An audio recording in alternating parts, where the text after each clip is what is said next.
Before we start this episode, for those of you who didn't see on our Facebook page the updates about our episode that was supposed to be published last week, we recorded on Christmas Day and didn't have time to edit before leaving and going on vacation for the rest of that week. And when we got back, we had planned to publish it that day or, edit and then publish the following day. But we couldn't get the computer to boot up. It had crashed and we couldn't figure out what the problem was.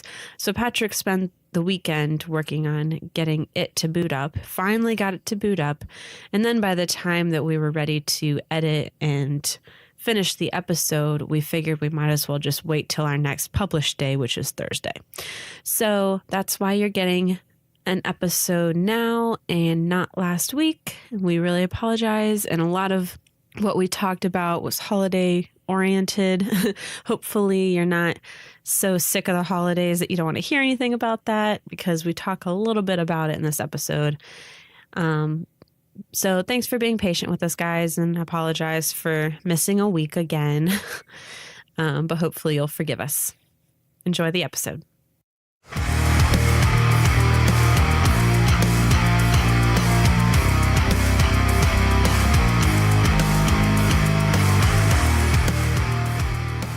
Welcome to Real Life Beyond Faith, where a formerly Christian, currently atheist couple takes a deep dive into the experience of life after deconversion. This is episode 21.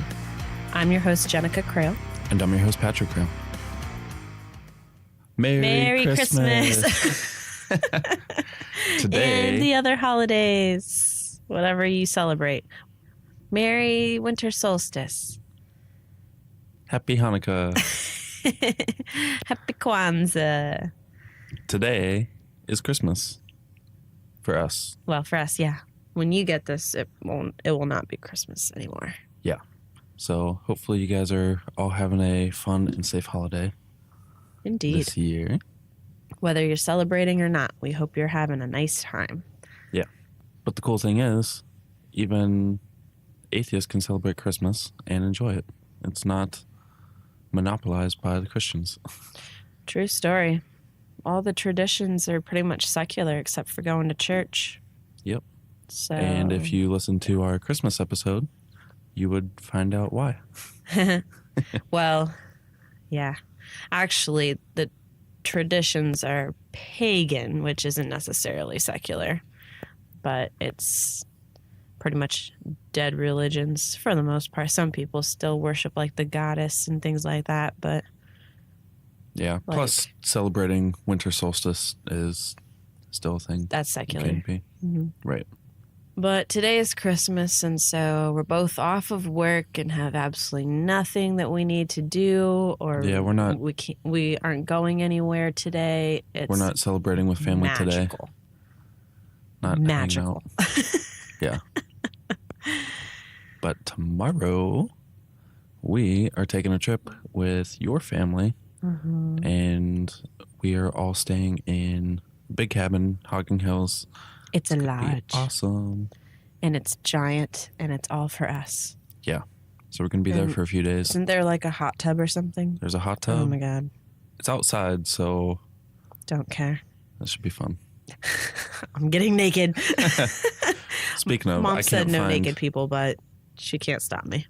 Yeah, she said bring your swim trunks or bathing suit because no naked in the hot tub. People. But the problem is, I can't find my bathing suit. I guess you'll have to be naked. I guess so. There's no other choice. Just gonna have to deal with it. We have a white Christmas. We do. Barely. In Cincinnati, it doesn't snow very much at all, which is weird for me because I grew up where it snowed a lot in Northeast Ohio. And here it's just like cold, not even that cold, and then doesn't snow hardly ever.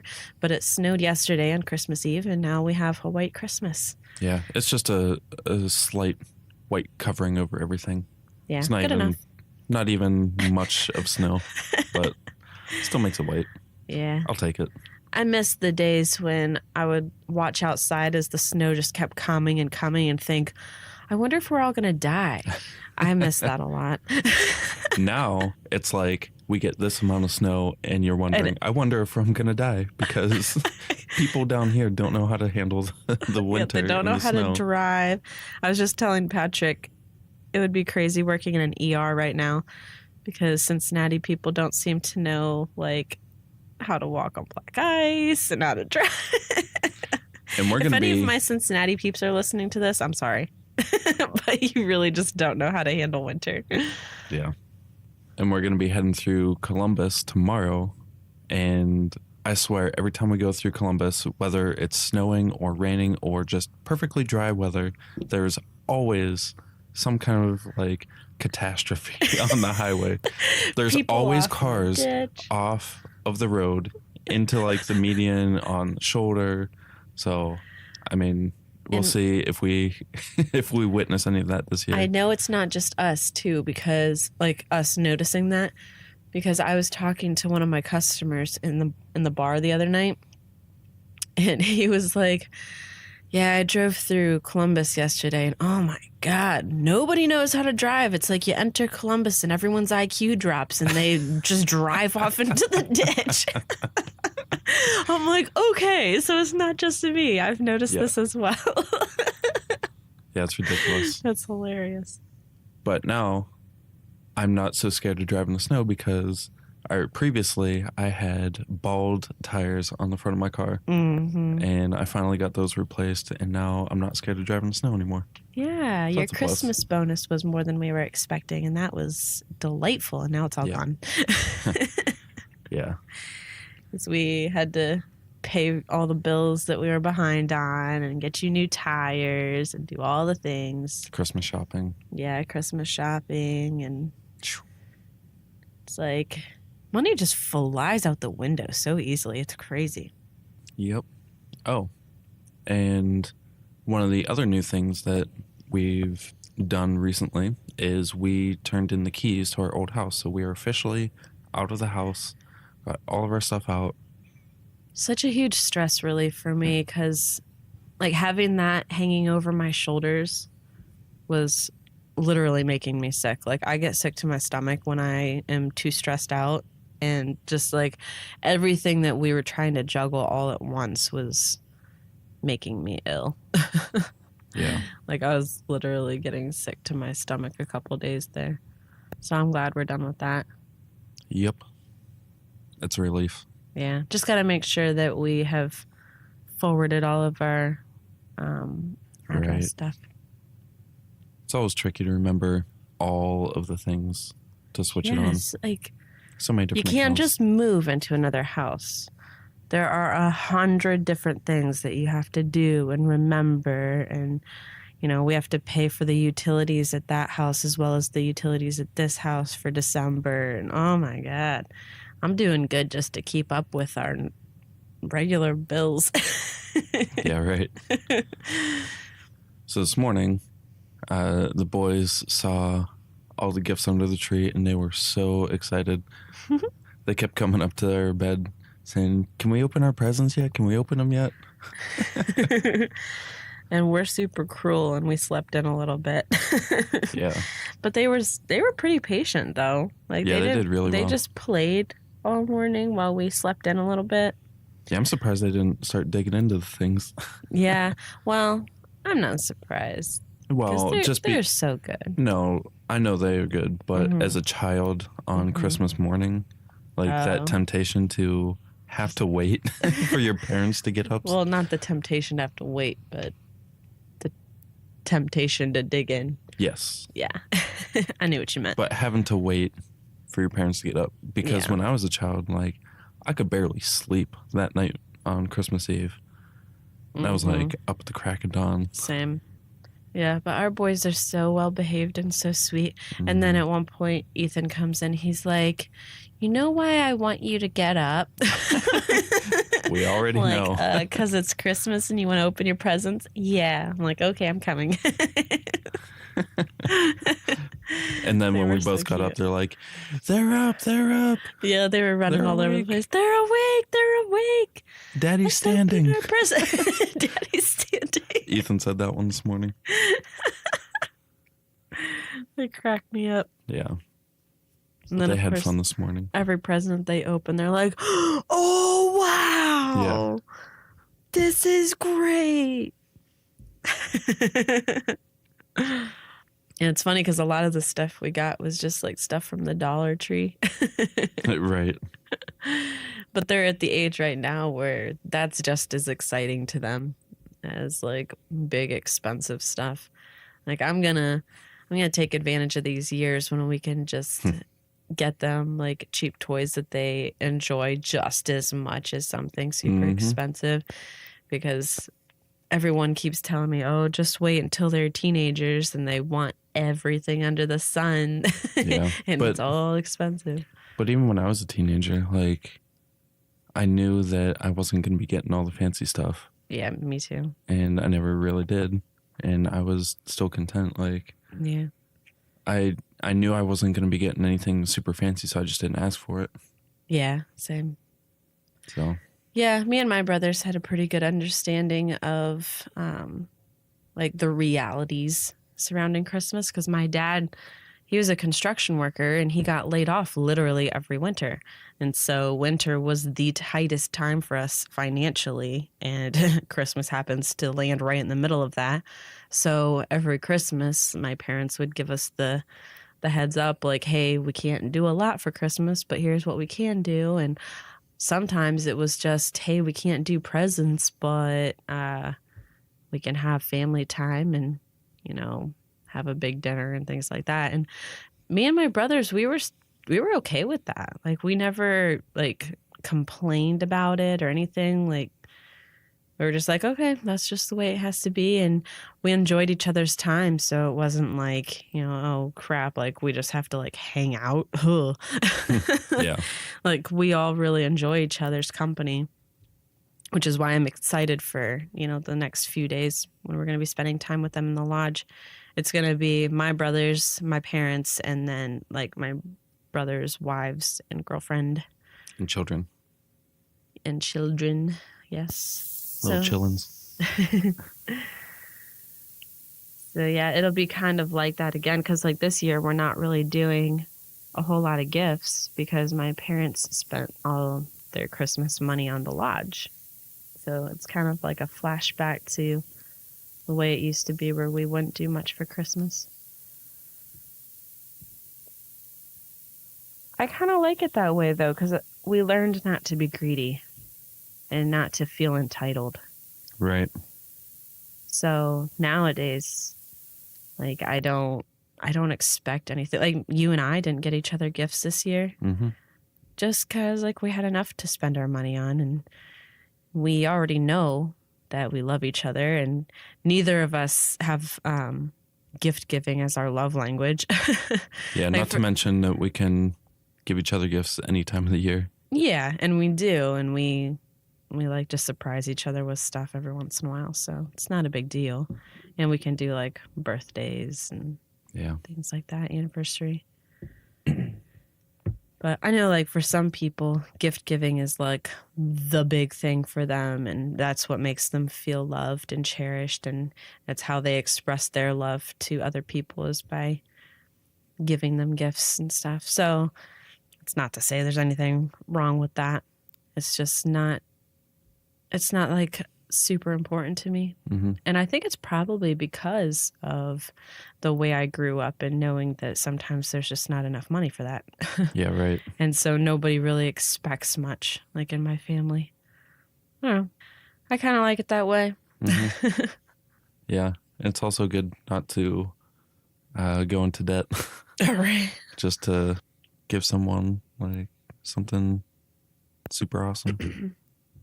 Yeah. Again, nothing wrong with that, but that's just not how we roll. Yeah. I mean, you went into debt to give me my engagement ring. It's the only gift really that we've gone into debt for. Yeah. I think. Just a little bit. Now I can't even wear it. It's too little. I have to have it resized. And now you're not even married. I'm not even married because I don't have a ring. No, I'm wearing the other ring that you gave me. Yeah. Actually, it was like $50 and it works just as well as my engagement ring. And it's a black diamond, so it's pretty sweet. Pretty. Actually, recently, I don't think you even know this, but my ring almost got lost. Oh my goodness. How? Because I was making meatballs the one night, and I didn't want it to get all gross and like get, turkey all under the ring and that stuff. So I took it off, and I set it. I knew exactly where I set it. I set it on top of the wine box. Oh my gosh, Patrick. There's a hole in the top of the wine box. Well, here's the thing.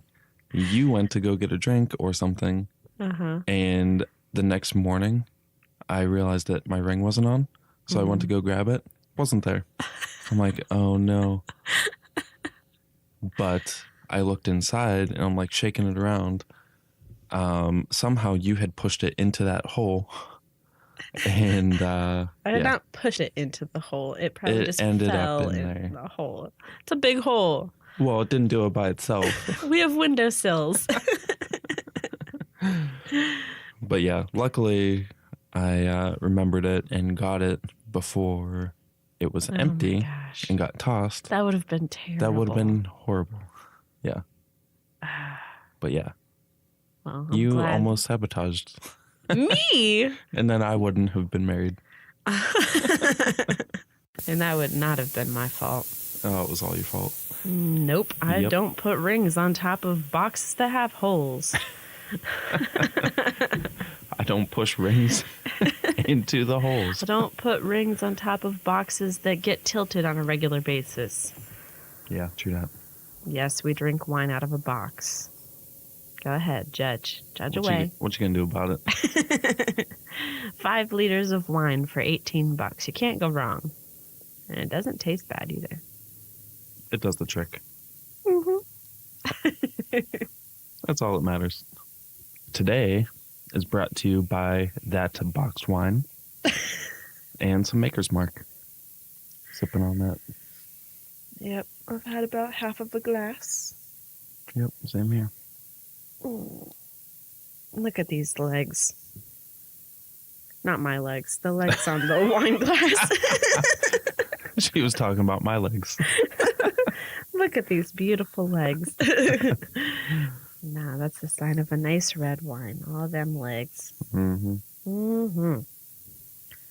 Anyhow, so pretty much everyone I work with at this point knows that I'm an outspoken atheist, as they're friends with me on Facebook, and plus I just talk about it sometimes at work. And it's been kind of interesting this year, because like last year I worked there, but I had only been there for a couple of months, so people didn't know me very well. This year they know me pretty well and know that about me. And so a lot of people have been asking me questions about, if I celebrate Christmas and how I celebrate, and, what are my reasons for wanting to celebrate it. It was actually kind of helpful that we did that episode, because then I knew all of this knowledge freshly. Yeah, right. About Saturnalia and like the background. So I was educating the crap out of people this year. Like coworkers and customers alike, like some of my regulars and stuff. They're like, so with you, being an atheist and stuff, do you celebrate Christmas, and what does your family do? And so I had some really good conversations with people. It's kind of cool. I like that aspect of being out and vocal about what I believe and don't believe, because then I can be someone who can answer questions for people. Well, it's also nice when people can actually come to you in a civil way and like actually have a discussion with you instead of like bashing you or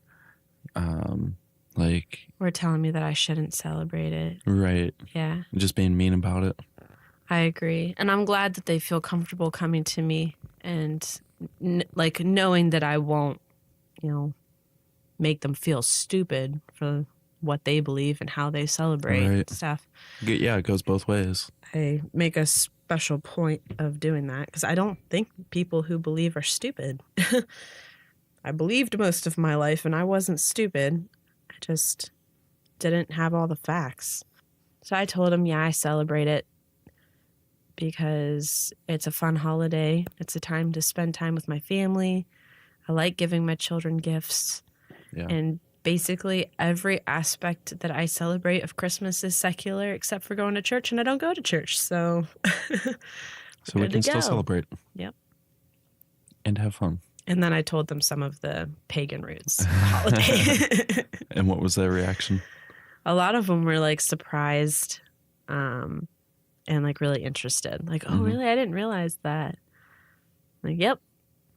I especially like the, symbols of fertility. Yeah. It's been interesting. Ever since we did that episode, I've seen a couple videos now of people like saying the same things. Like, you think this is a religious holiday? Well, here's the real story. Like, I just saw one this morning. I don't know if anyone listens to the podcast or sees the videos. Adam Ruins Everything. Mm-hmm. He did one. I saw the video today about Christmas, and it was all the things that we talked about. I'm like, yep, knew that. Yeah, it's funny. I think more people are starting to realize where these traditions originate now, because I mean, we're in the information age. Everything is right there in front of you. Like, if you're willing to look away. it up. Yeah. Well, not even look it up, but like you're bombarded with information on Facebook, whether it's like real information or fake news. But it also depends on who your friends are and what they believe in. Right. So you may not be exposed to that kind of stuff. You might be sheltered from some of it. Mm-hmm. But still, like a lot of people who are religious watch Adam Ruins Everything. So yeah, it might happen upon that video. And he's pretty well-known, popular too. So a lot of people will see that and probably be like, oh, wow, I didn't realize that. Yeah. On the flip side, where I work, it's like there's maybe one person there that's religious and everyone else is like pretty, well, not outspoken, but there's a couple of us. And like we can just atheist, you mean? Yeah. And we can, just talk about stuff openly, and there's never any kind of like backlash from people. Yeah, your one coworker is always sending me stuff on Facebook of like funny atheist stuff. Yeah, me too. Like making fun of religion. Gives me a nice laugh every once in a while. Yeah. And it's nice to be able to, talk about that stuff without being worried on stepping on toes and like offending anybody.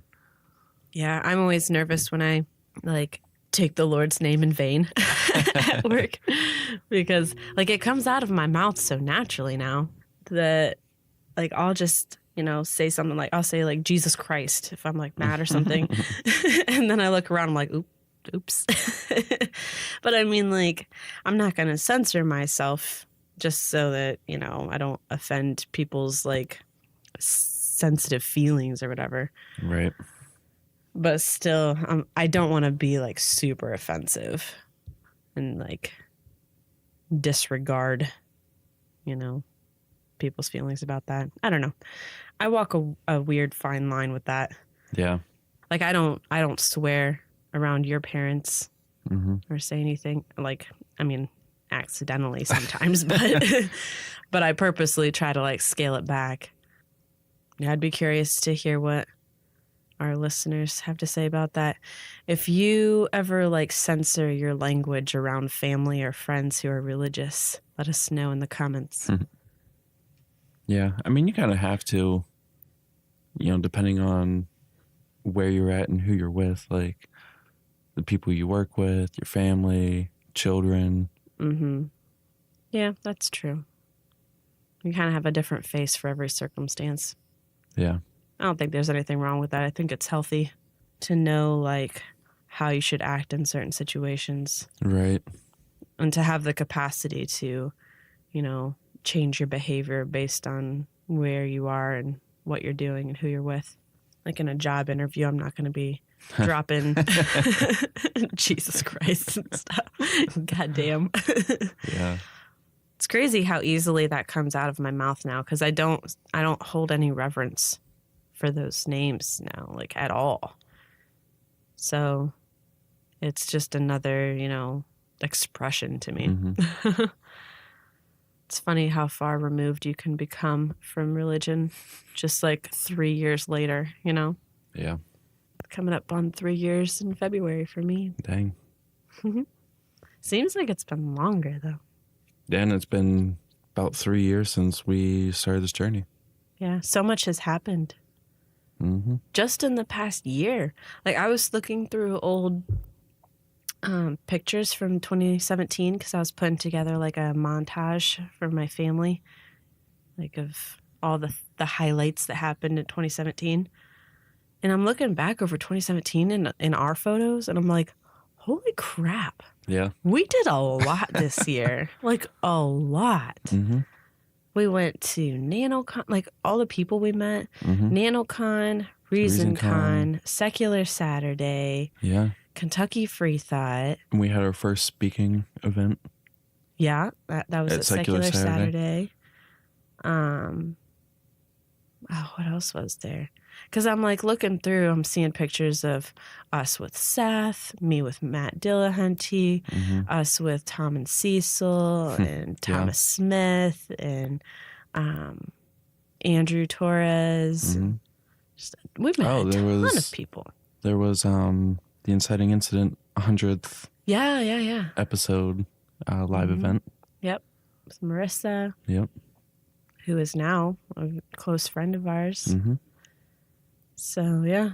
Speaking of Marissa, I'm going to be reading an excerpt from her book. Passing Cars. A little bit later in the episode, yeah. So, stay tuned for that.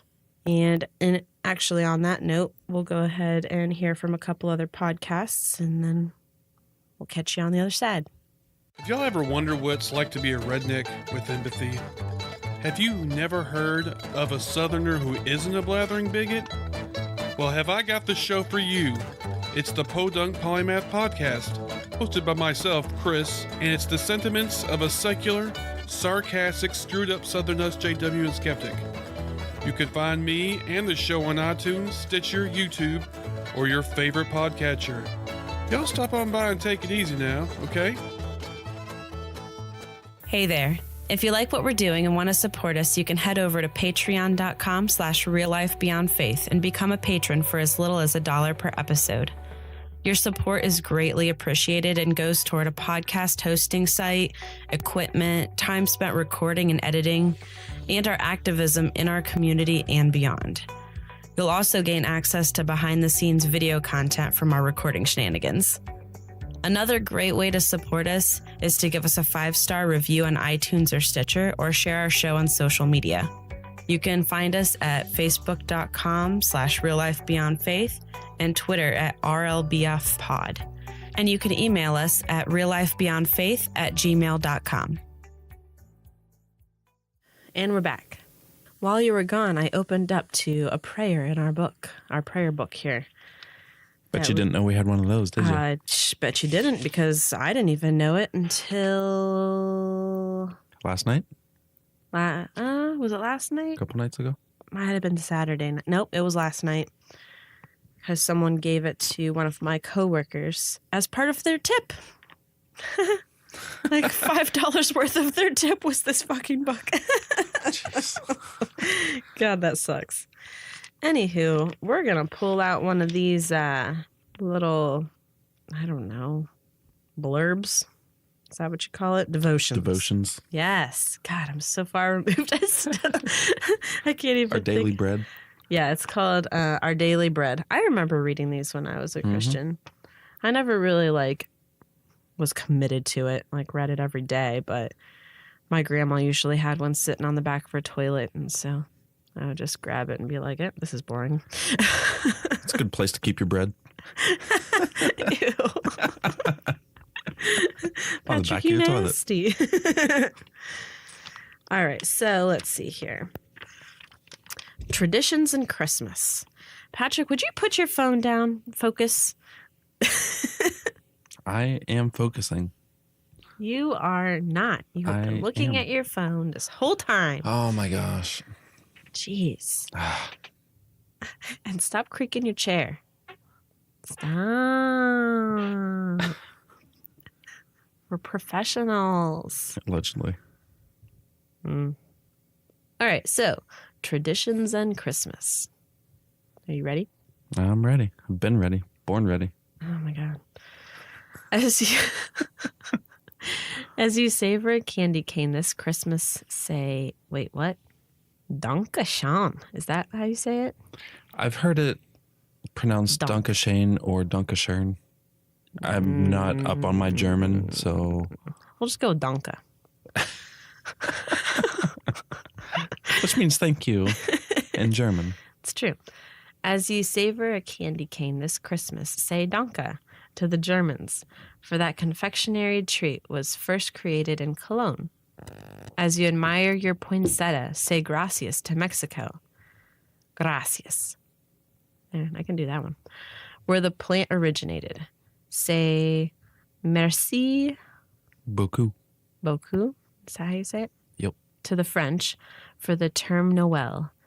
And give cheers to the English for your mistletoe. Cheers. Cheers.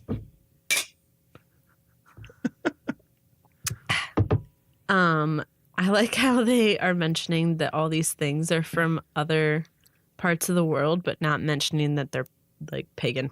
Mm-hmm. Like the mistletoe. Not sure about Noel. That's not pagan, though, right? What does Noel mean? I forget. Time out. Let's just ask Google. Google says, actually, Merriam-Webster says English speakers borrow the word Noel from French. It can be traced further back to the Latin word natalis, one of the two, which can mean birthday as a noun or of or relating to birth as an adjective. So there you have it. And there you have it. Noel. Birthday. Happy birthday. But the definition actually says 1, a Christmas carol, and 2, Christmas. What? That is not the definition. Example, wished his friends a joyous Noel. Oh, that's weird. All right, whatever they say. Yeah. Not Merriam-Webster. Yeah. Oh, I didn't finish reading this. There's more. Yeah, because we got hung up on You just Noel. wait. Yeah. It's normal.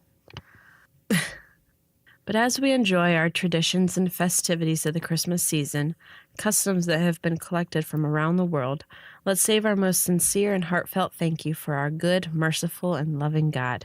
From him came the reason for our Christmas celebration, the baby born in that Judean manger more than 2,000 years ago. Allegedly. An angel... An angel announced the arrival of this gift to mankind by saying, I bring you good news that will cause great joy. A Savior has been born to you, allegedly. This Christmas, even in the light of the sparkling Christmas tree and surrounded by newly opened presents, the true excitement comes when we turn our attention to the baby named Jesus, who came to save his people from their sins. His birth transcends tradition. It is our central focus as we send praises to God for this indescribable Christmas gift. That is literally the least exciting thing about Christmas. It's like you're opening gifts, your kids are having so much fun, everyone's gathered together and spending time with people that they love.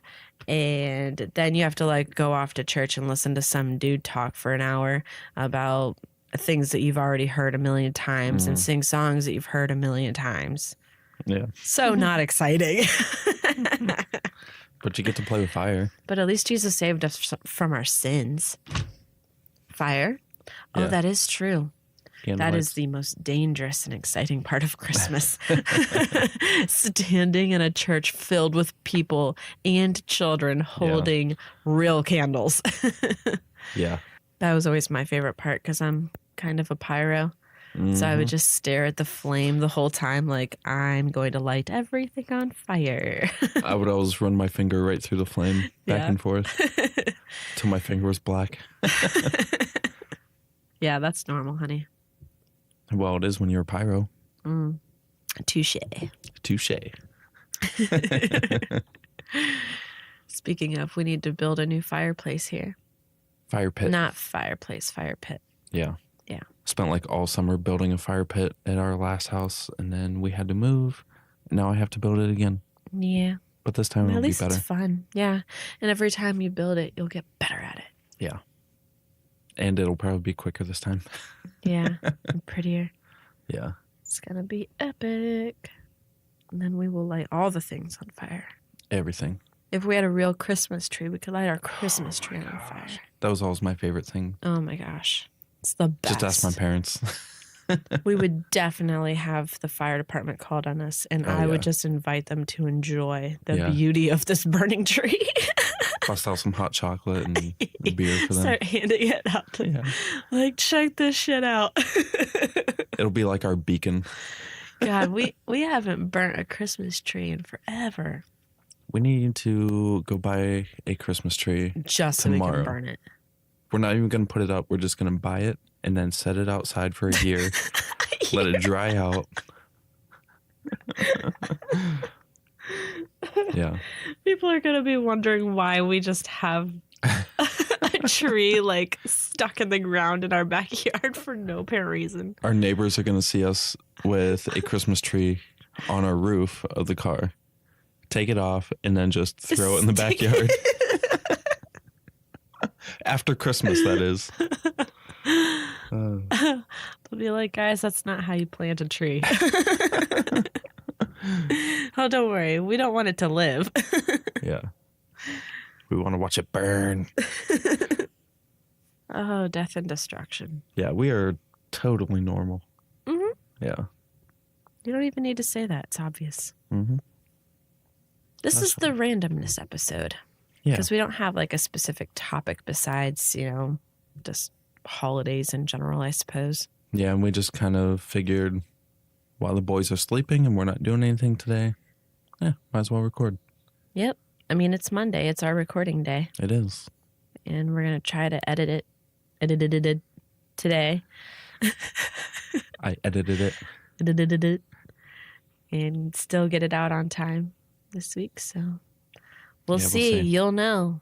We It don't might be know, Friday but you because know we now. are away until Thursday. Mm-hmm. Or through Thursday. We'll see. We'll see. It's a mystery. It is. But it won't be by the time you're listening to this, so... At this point, you know more than us about our own podcast. That's true. Oh, I think I'm going to get drunk today. We're not going anywhere. Let's do it. Cheers. Cheers. That cheers was so dead sounding. I know. It was lame. Well, it's because our studio is so great. It doesn't like echo or anything. Let's try this. Oh, that sounds That's a lot better. Okay. Cheers, these. So now I'm going to read that excerpt from Passing Cars that I told you guys about. Thank you to Marissa for letting me read part of her book on the podcast. We'll probably do a couple other excerpts as I continue to read the book. Yeah. Because Marissa is awesome. Marissa is awesome. Marissa is awesome. That's a song I just wrote for you just now. That was a good one. It's pretty good. I should probably just become a songwriter. I think the buzz is setting in. Yeah. All right, let's get on with this. All right, enjoy this reading from Passing Cars. Passing Cars by Marissa Alexa McCool. Introduction. It would be nice to go back to a time where I could remember things clearly. That used to be a mark of who I was. I remembered everything. I played a game with the kids on the 6th grade baseball team where I'd pretend to be a robot because I could recall anything from teacher quotes to baseball statistics. This was before I knew I was transgender. Actually, to be more accurate, it was before I knew there was a word transgender. I can't help it. It's how most of you reading this book probably know who I am. It's hard to evaluate my life outside of that context, and everyone from Dan Ellis to Tom and Cecil has asked me when I knew I was trans. Knew I was trans? Mid-20s. Knew I was named Marissa? 18. Knew I was different? Now there's a question. I was 7, and I tore a hole in my jeans for the first time. I cried because I thought I would get in trouble. Not exactly normal for someone perceived to be a little boy. My parents told that story many times and would sigh in relief at the end because I was a normal boy after all. Sigh. I was 8, and I only wanted to hang out with girls. Most boys my age were into Power Rangers. I was into love stories. Baseball too, but I liked love stories, whether they were told in song or written form. I was 15 and Susan was putting makeup on me. I loved the way I looked. Then I got that note from my girlfriend. Please don't wear makeup tonight. It scares my friends. I was 18 and pretending it was drag. I was 25 and pretending it was cross-dressing. I was 30 and pretending that there weren't breasts growing under my Penn football jersey shirt. I was out to the world, having published a book with Chris Cluey and Eli Bosnick, but my parents didn't pick up on my hints. Somehow they were the last to know that I was trans, that I had ADHD, that I had panic attacks, that I was autistic. No matter how I tried to fight the image of being the rebellious, defiant 18-year-old punk, the one who dropped out of school, or more accurately, just never went, the one who bombed out of high school, or more accurately, was pushed out for not falling in line, the one who was still called he, sir, and dude in a dress, long after my dead name was nothing but a memory. So when did all this start? I don't know. The concussions, autism, and PTSD have taken from me many different movies of memories. But I've always known I was different, and that should be enough of an explanation for why my oft-requested memoirs are written this way. Because I'd never be able to write a full autobiography the way some would want me to. This is the next best thing. Stories my way, in the way I think, the way my brain processes, and the way I've always seen the world. Only now I have the words I didn't have then. The following events are true based on the best of my recollection through the neurodivergence and head injuries. Some of the names have been changed, others have not. Either way, I will only refer to those who are public figures by their full names. Thank you for wanting to read the words that were, for so long, ramblings and incoherent waves of emotion in my head. Marissa Alexa McCool, June 9th, 2017, 12 hours after my first consultation on gender-confirming surgery. Thank you, Marissa, and thank you for being an awesome patron. Now we're going to thank our patrons. I was trying to whip my hair back and forth, but it's all tied down, so... Plus, you guys can't see it anyways. I whip my hair back and forth. I whip my hair back and forth. You know you liked it. Oh, I loved it. Good.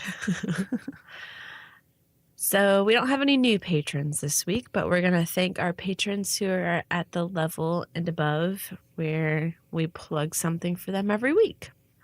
First is Marissa's book, Passing Cars. And also Marissa has a podcast called We Too, where she reads stories from people who have had experiences of harassment or assaults. Sexual harassment or assault. Right. Yes.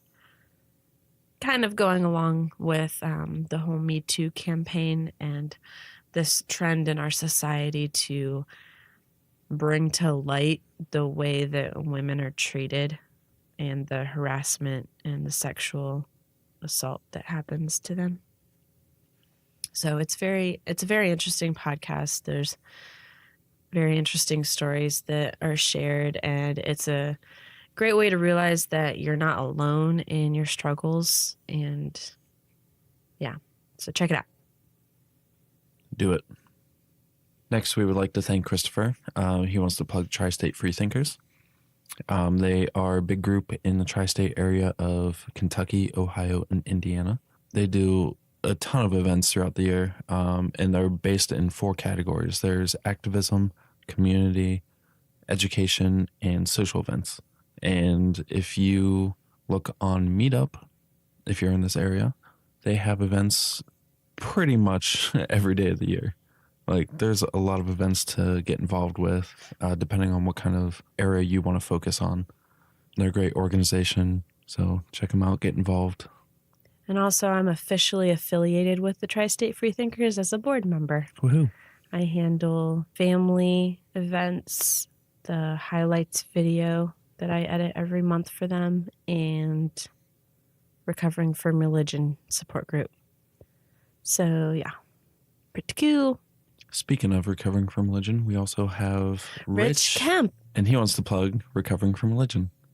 He is actually a hotline agent, right? Mm-hmm. And we actually interviewed him last week on our podcast and heard his story and background. But Recovering from Religion, it's recoveringfromreligion.org, and they can help you with whatever you're dealing with as you're coming out of religion, because there's a lot of baggage that goes along with it. There's also the Secular Therapy Project, and you can check them out to try to find a therapist who is not basing their therapy on religion. Seculartherapy.org. Thank you. You're welcome. Yeah. And then there's Thomas Smith of Serious Inquiries Only and Opening Arguments. Serious Inquiries Only is a podcast where Thomas talks about science, politics, religion, and takes a critical thinking look on those topics as well as others, and invites on very interesting guests and experts in the areas that he's talking about to get their perspective and gain insight. And it's one of my favorite podcasts, so check it out. It's good stuff. So that'll wrap it up for this episode. We hope you guys are having a wonderful holiday season and a happy new year. We will catch you next time. But in the meantime, keep it real.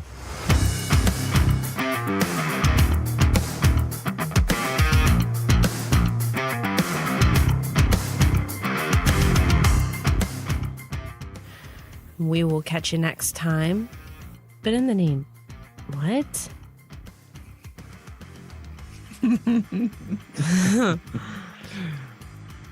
And we actually interviewed him last week on our podcast. Start that over because I was clearing my throat. Oh my gosh. And we actually interviewed him. That's all you have to say. I was clearing my throat. That's where you started messing me up? Mm-hmm. The only problem with drinking red wine while we're recording is it makes my tongue... makes you drunk. No. Makes my tongue stick to the roof. See, I can't even talk. Mm-hmm. Makes my tongue stick to the roof of my mouth. Yeah. Oh, I know. It's whiskey that makes you drunk. Are you drunk?